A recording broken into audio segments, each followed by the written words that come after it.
തമ്പുരാനെ, വിശുദ്ധ കുരിശിൻ്റെ അടയാളത്താലെ ഞങ്ങളുടെ ശത്രുക്കളിൽ നിന്ന് ഞങ്ങളെ രക്ഷിക്കുക. ഞങ്ങളുടെ തമ്പുരാനെ, പിതാവിൻ്റെയും പുത്രൻ്റെയും പരിശുദ്ധാത്മാവിൻ്റെയും നാമത്തിൽ ആമേൻ.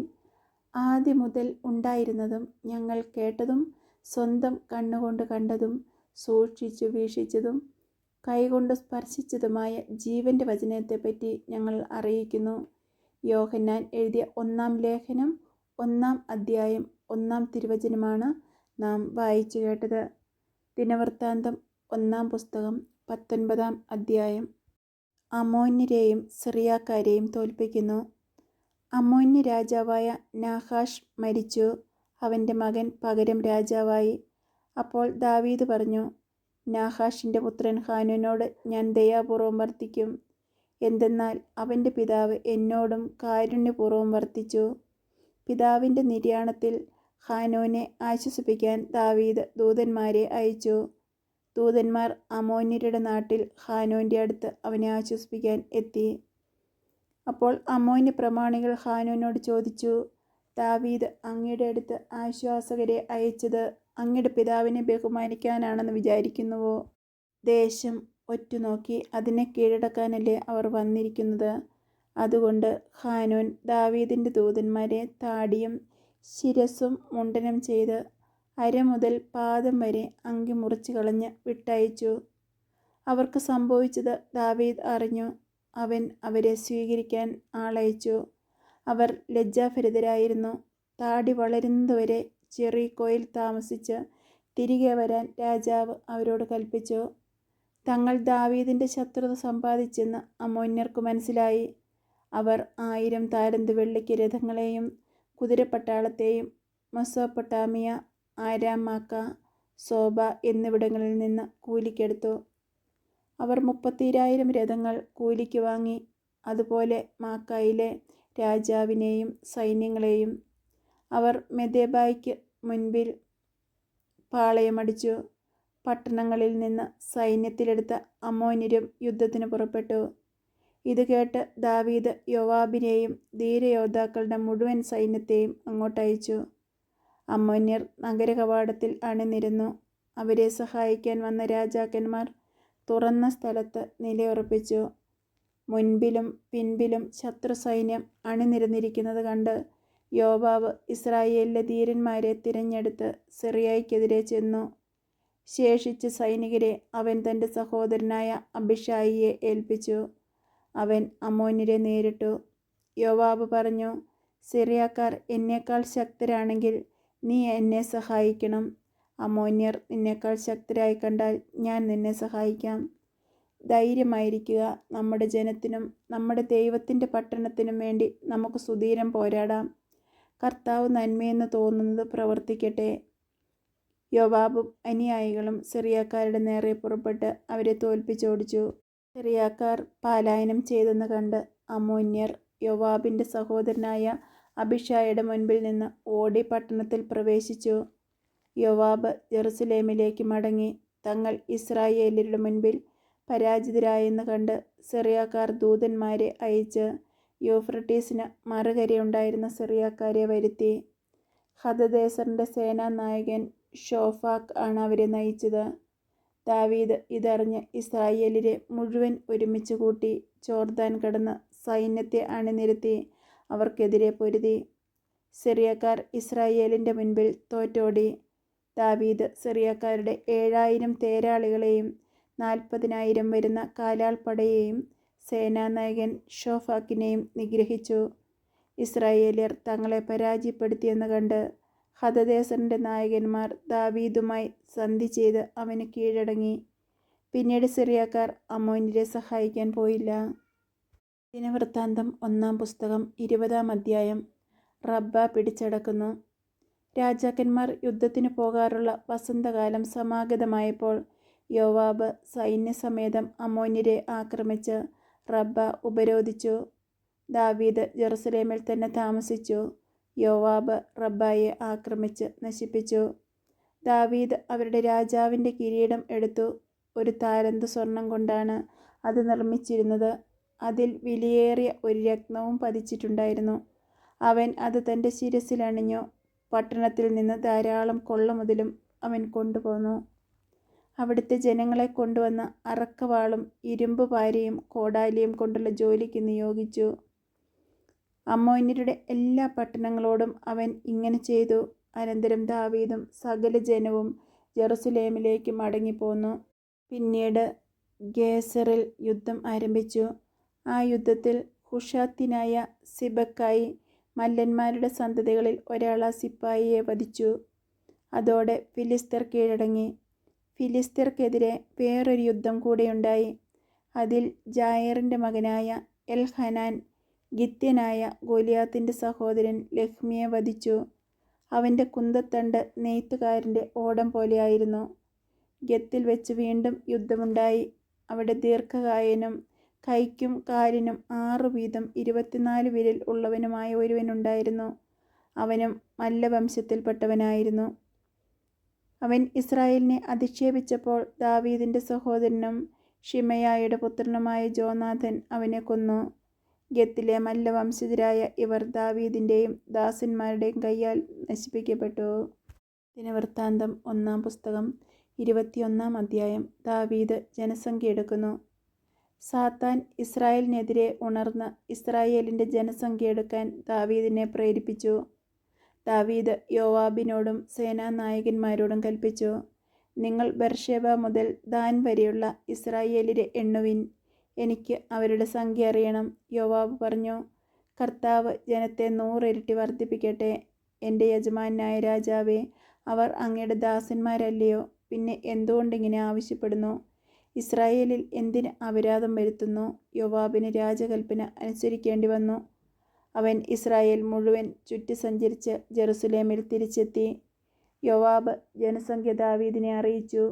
ഇസ്രായേലിൽ യോദ്ധാക്കൾ ആകെ 11 ലക്ഷം, യൂദായിൽ 4,70,000.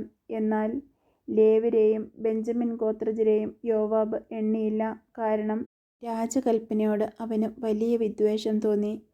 ജനത്തിൻ്റെ കണക്കെടുത്തത് ദൈവത്തിന് അനിഷ്ടമായി. അവിടുന്ന് ഇസ്രായേലിനെ ശിക്ഷിച്ചു.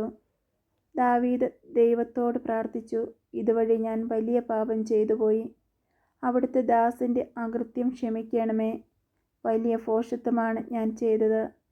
കർത്താവ് ദാവീദിൻ്റെ ദീർഘദർശിയായ ഗാദിനോട് അരുളിച്ചെയ്തു, ദാവീദിനോട് പറയുക, കർത്താവ് അരുളിച്ചെയ്യുന്നു, ഞാൻ പറയുന്ന 3 കാര്യങ്ങളിൽ ഒന്ന് നിനക്ക് തിരഞ്ഞെടുക്കാം. അത് ഞാൻ നിന്നോട് ചെയ്യും. ഗാദ് ദാവീദിൻ്റെ അടുത്ത് വന്ന് പറഞ്ഞു, കർത്താവ് അരുളിച്ചെയ്യുന്നു, നിനക്കിഷ്ടമുള്ളത് തിരഞ്ഞെടുക്കുക. 3 വർഷത്തെ ക്ഷാമം, അല്ലെങ്കിൽ 3 മാസം ശത്രുക്കളുടെ നിരന്തരമായ ആക്രമണവും നിന്റെ പാലായനവും, അതുമല്ലെങ്കിൽ 3 ദിവസം മഹാമാരിയാകുന്ന ഖഡ്ഗം കൊണ്ട് കർത്താവിൻ്റെ ദൂതൻ നടത്തുന്ന സംഹാരം. എന്നെ അയച്ചവനോട് ഞാൻ എന്തു പറയണമെന്ന് തീരുമാനിക്കുക. ദാവീദ് ഗാദിനോട് പറഞ്ഞു, ഞാൻ വലിയ വിഷമസന്ധിയിൽപ്പെട്ടിരിക്കുന്നു. മനുഷ്യരുടെ കരങ്ങളിൽ പതിക്കുന്നതിനേക്കാൾ കർത്താവിൻ്റെ കരങ്ങളിൽ പതിക്കുന്നതാണ് ഭേദം. അവിടുത്തെ കാരുണ്യം വലുതാണല്ലോ. കർത്താവ് ഇസ്രായേലിൽ മഹാമാരി അയച്ചു.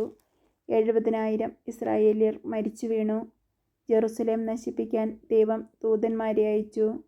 അവൻ നഗരം നശിപ്പിക്കാൻ തുടങ്ങിയപ്പോൾ കർത്താവ് മനസ്സുമാറ്റി സംഹാരദൂതനോട് കൽപ്പിച്ചു, മതി, നിന്റെ കരം പിൻവലിക്കുക. അപ്പോൾ കർത്താവിൻ്റെ ദൂതൻ ജെബൂസിനായ ഓർണാൻ്റെ മെതിക്കളത്തിനരികെ നിൽക്കുകയായിരുന്നു. കർത്താവിൻ്റെ ദൂതൻ ജെറുസലേമിനെതിരെ വാൾ ഊരിപ്പിടിച്ചുകൊണ്ട് ആകാശത്തിനും ഭൂമിക്കും മധ്യേ നിൽക്കുന്നതാണ് ശിരസ്സുയർത്തിയപ്പോൾ ദാവീദ് കണ്ടത്. ഉടനെ അവനും ശ്രേഷ്ഠന്മാരും ചാക്കൊടുത്ത് സാഷ്ടാംഗം വീണു. ദാവീദ് പ്രാർത്ഥിച്ചു, ജനത്തിൻ്റെ കണക്കെടുക്കാൻ ആജ്ഞാപിച്ചത് ഞാനല്ലേ? ഈ അജഗണം എന്തു ചെയ്തു? എൻ്റെ ദൈവമായ കർത്താവേ, അങ്ങയുടെ കരം എനിക്കും എൻ്റെ പിതൃഭവനത്തിനും എതിരെ ആയിരിക്കട്ടെ. അവിടുത്തെ ജനത്തെ മഹാമാരിയിൽ നിന്ന് മോചിപ്പിക്കണമേ. കർത്താവിൻ്റെ ദൂതൻ ഗാദിനോട് പറഞ്ഞു, ജെബൂസിനായ ഓർണാൻ്റെ മെതികളത്തിൽ ചെന്ന് അവിടെ ദൈവമായ കർത്താവിന് ഒരു ബലിപീഠം പണിയുവാൻ ദാവീദിനോട് പറയുക. കർത്താവിൻ്റെ നാമത്തിൽ ഗാദ് പറഞ്ഞ വാക്കനുസരിച്ച് ദാവീദ് പുറപ്പെട്ടു. ഓർണാൻ ഗോതമ്പ് മെതിച്ചുകൊണ്ടിരിക്കെ തിരിഞ്ഞു നോക്കിയപ്പോൾ ദൂതനെ കണ്ടു.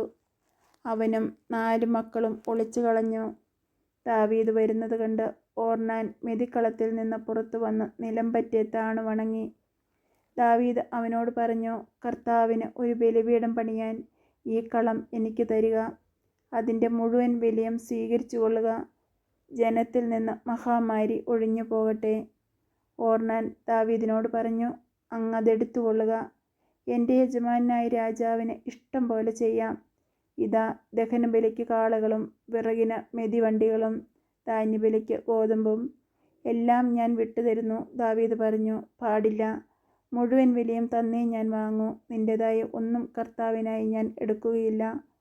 പണം മുടക്കാതെ ഞാൻ കർത്താവിന് ദഹനബലി അർപ്പിക്കുകയില്ല.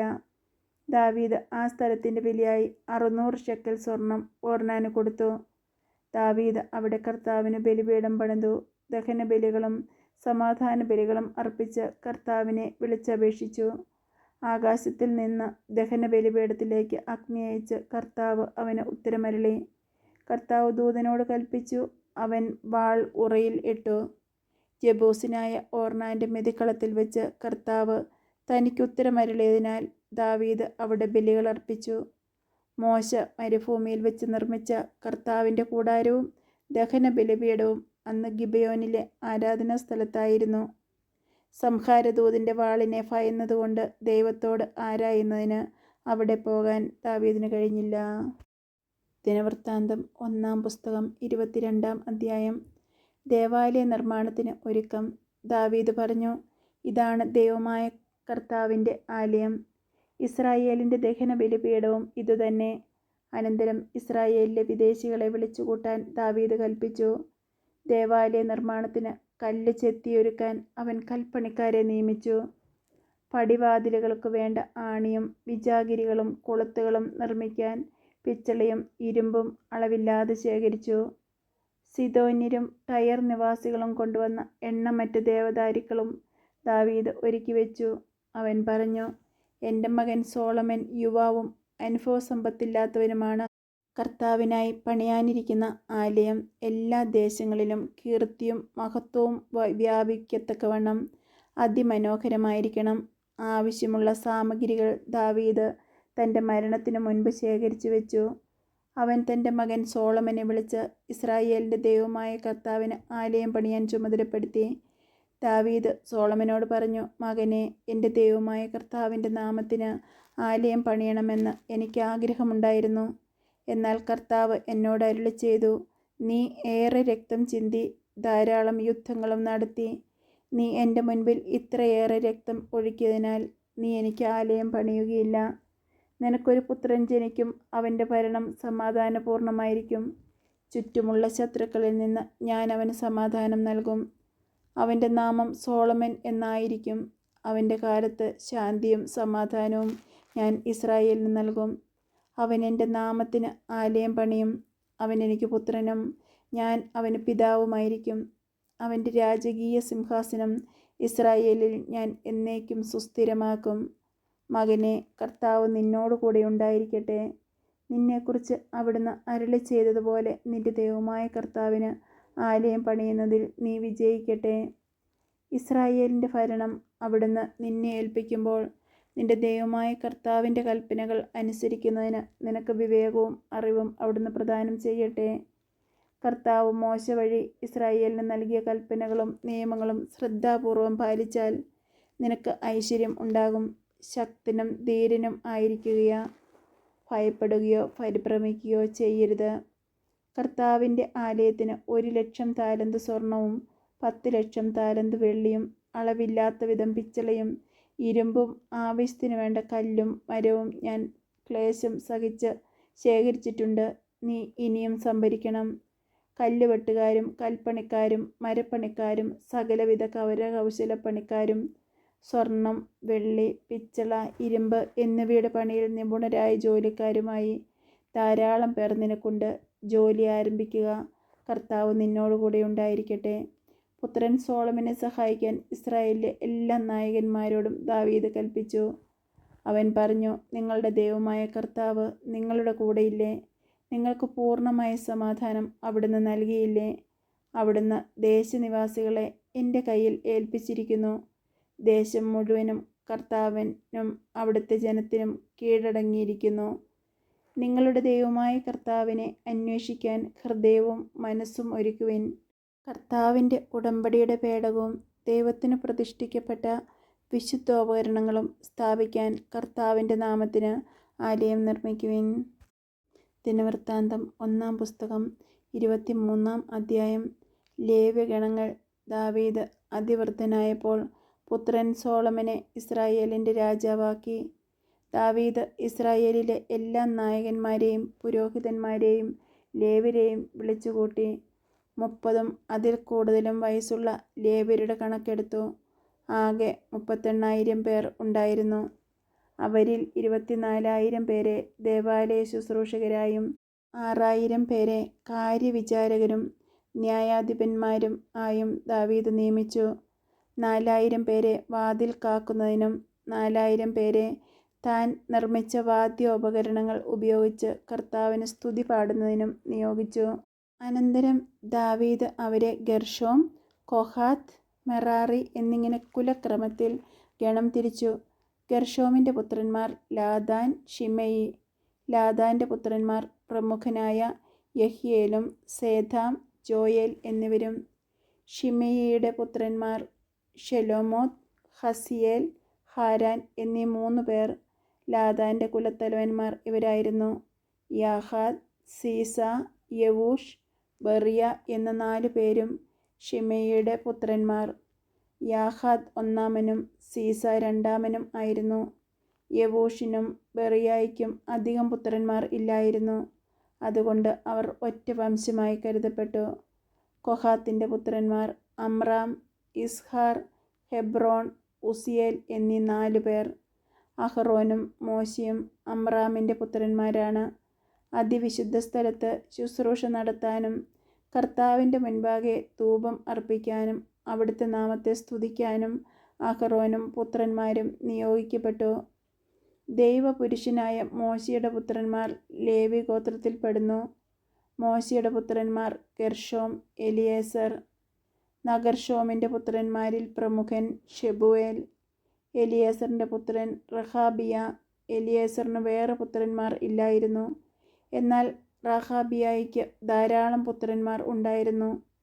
ഇസ്ഹാറിൻ്റെ പുത്രന്മാരിൽ 1-ാമൻ ഷെലോമിത്ത്. ഹെബ്രോണിൻ്റെ പുത്രന്മാർ പ്രായക്രമത്തിൽ ജെറിയ, അമരിയ, യഹസിയേൽ, യക്കാമെയാം. ഉസിയേലിൻ്റെ പുത്രന്മാർ 1-ാമൻ മിഖ, 2-ാമൻ ഇസിയ. മെറാറിയുടെ പുത്രന്മാർ മഹ്ലി, മൂഷി. മഹ്ലിയുടെ പുത്രന്മാർ എലിയാസർ, കിഷ്. എലിയാസറിന് പുത്രന്മാർ ഇല്ലായിരുന്നു, പുത്രിമാരെ ഉണ്ടായിരുന്നുള്ളൂ. കിഷിൻ്റെ പുത്രന്മാരായ അവരുടെ ചാർച്ചക്കാർ അവരെ വിവാഹം ചെയ്തു. മൂഷിയുടെ പുത്രന്മാർ മഹ്ലി, ഏദർ, യെറേമോത്ത് എന്ന് 3 പേർ. ഇവരാണ് കുലവും കുടുംബവും അനുസരിച്ച് വംശാവലിയിൽ പേര് ചേർത്ത ലേവി സന്തതികൾ. 20-ഉം അതിനുമേലും വയസ്സുള്ള ഇവർ ദേവാലയ ശുശ്രൂഷയിൽ പങ്കെടുത്തു. ദാവീദ് പറഞ്ഞു: ഇസ്രായേലിൻ്റെ ദൈവമായ കർത്താവ് തൻ്റെ ജനത്തിന് സമാധാനം നൽകി. അവിടുന്ന് ജെറുസലേമിൽ നിത്യമായി വസിക്കുന്നു. ആകയാൽ ലേവ്യർക്ക് ഇനി പേടകവും അതിലെ ശുശ്രൂഷയ്ക്കുള്ള ഉപകരണങ്ങളും വഹിക്കേണ്ടതില്ല. ദാവീദിൻ്റെ അന്ത്യശാസനമനുസരിച്ച് ലേവി പുത്രന്മാരിൽ 20-ഉം അതിനുമേലും വയസ്സുള്ളവർ ദേവാലയ ശുശ്രൂഷയ്ക്ക് പേരെഴുതി വെച്ചു. ഇവർ ദേവാലയ ശുശ്രൂഷയിൽ അങ്കണവും അറകളും സൂക്ഷിക്കുക, വിശുദ്ധ വസ്തുക്കൾ ശുദ്ധീകരിക്കുക, ദേവാലയത്തിലെ മറ്റു ശുശ്രൂഷകൾ ചെയ്യുക എന്നിവയിൽ അഹ്റോൻ്റെ പുത്രന്മാരെ സഹായിക്കേണ്ടതാണ്. തിരുസാന്നിധ്യപ്പം, ധാന്യബലിക്കുള്ള മാവ്, പുളിപ്പില്ലാത്ത അപ്പം, കാഴ്ചയർപ്പിക്കാനുള്ള ചുട്ടെടുത്ത അപ്പം, എണ്ണ ചേർത്ത കാഴ്ചയർപ്പിക്കാനുള്ള ചുട്ടെടുത്ത അപ്പം, എണ്ണ ചേർത്ത കാഴ്ചവസ്തുക്കൾ എന്നിവയും അവയുടെ അളവുകളും ഇവരുടെ ചുമതലയിലായിരുന്നു. പ്രഭാതത്തിലും പ്രദോഷത്തിലും ലേവ്യർ കർത്താവിനെ പാടി സ്തുതിക്കണം. സാബത്തിലും അമാവാസിയിലും മറ്റു തിരുനാളുകളിലും ദഹനബലി അർപ്പിക്കുമ്പോഴും ഇവർ നിശ്ചയിക്കപ്പെട്ടിടത്തോളം പേർ അങ്ങനെ ചെയ്യണം. സമാഗമ കൂടാരത്തിൻ്റെയും വിശുദ്ധ സ്ഥലത്തിൻ്റെയും ചുമതല വഹിക്കുകയും കർത്താവിൻ്റെ കൂടാരത്തിൽ ശുശ്രൂഷ ചെയ്യുന്ന തങ്ങളുടെ ചാർച്ചക്കാരായ അഹ്റോൻ്റെ പുത്രന്മാരെ സഹായിക്കുകയും ചെയ്യണം. നമ്മുടെ ദൈവമായ കർത്താവിന് സ്തുതി. സ്വർഗസ്ഥനായ ഞങ്ങളുടെ പിതാവേ, അങ്ങയുടെ നാമം പൂജിതമാണമേ. അങ്ങയുടെ രാജ്യം വരണമേ. അങ്ങയുടെ തിരുമനസ്സ് സ്വർഗത്തിലെ പോലെ ഭൂമിയിലും ആണമേ. അന്നന്ന് വേണ്ട ആഹാരം ഞങ്ങൾക്ക് തരണമേ. ഞങ്ങളോട് തെറ്റ് ചെയ്യുന്നവരോട് ഞങ്ങൾ ക്ഷമിക്കുന്നത് പോലെ ഞങ്ങളുടെ തെറ്റുകൾ ഞങ്ങളോട് ക്ഷമിക്കണമേ. ഞങ്ങളെ പ്രലോഭനത്തിൽ ഉൾപ്പെടുത്തരുതേ, തിന്മയിൽ ഞങ്ങളെ രക്ഷിക്കണമേ. നന്മ നിറഞ്ഞ മറിയമേ, സുസ്ഥി, കർത്താവ് അങ്ങയോട് കൂടെ സ്ത്രീകളിൽ അങ്ങ് അനുഗ്രഹിക്കപ്പെട്ടവളാവുന്നു. അങ്ങയുടെ ഉദരത്തിൻ ഫലമായി ഈശോ അനുഗ്രഹിക്കപ്പെട്ടവനാവുന്നു. പരിശുദ്ധ മറിയമേ, തമ്പുരാൻ്റെ അമ്മേ, ഭാവികളായ ഞങ്ങൾക്ക് വേണ്ടി എപ്പോഴും ഞങ്ങളുടെ മരണസമയത്തും തമ്പുരാനോട് അപേക്ഷിക്കണമേ. ആമേൻ. പിതാവിനും പുത്രനും പരിശുദ്ധാത്മാവിനും സ്തുതി, ആദിയിലെ പോലെ ഇപ്പോഴും എപ്പോഴും എന്നേക്കും. ആമേൻ.